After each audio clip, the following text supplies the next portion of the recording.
party's Labour Friends of India, when its chairman, Barry Gardiner, who's an MP, sent a letter to Mr. Modi last week inviting him to the House of Commons. Well, Mr. Gardiner joins us from Moscow now for more on that story. Mr. Gardiner, I'm sure you're not surprised that your invitation to Mr. Modi is making headlines here in India. What made you decide to extend this invitation? Well, quite simply, Narendra Modi is one of the foremost chief ministers of India. He is now the leader of the official opposition party, and of course we're coming up to an Indian election.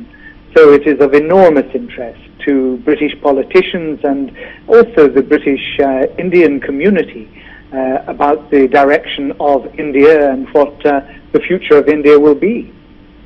But you also know that he's an extremely controversial figure here in India and around the world. There has been so much controversy over him for years, even in the UK, where there was essentially a boycott of him in a sense until late last year. He's still not given a visa to go to the United States.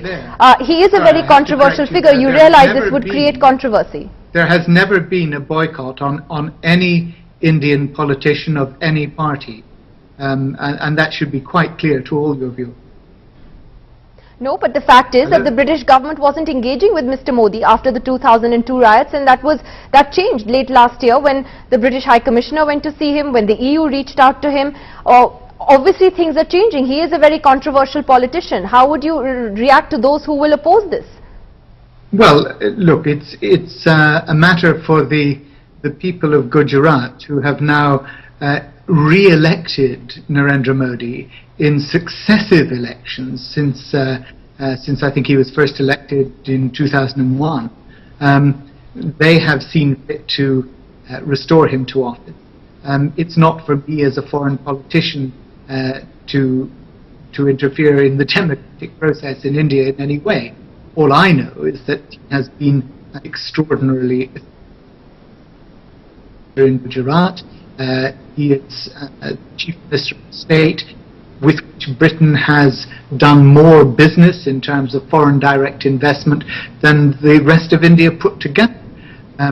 He has transformed the fortunes of Gujarat, and clearly he is one of the dominant figures on the Indian political stage. But for that reason, Mr. Gardiner, there are others who will argue, particularly those looking at human rights issues, that the blot of 2002 still hasn't left him. The court cases aren't over yet. He still continues to be very controversial here. Is it only business interests that are going to guide the UK and the EU when it comes to dealing with Mr. Modi? How would you respond to those who will look at his human rights record and bring that up? Well, if I can answer your question, if you'll allow me that courtesy, it seems that you have absolutely no respect for your own Supreme Court. The Supreme Court of India has looked at those allegations, I believe on a number of occasions, and has always absolved Narendra Modi completely from those allegations. So for you to be bringing them up on Indian television, I find extraordinarily strange.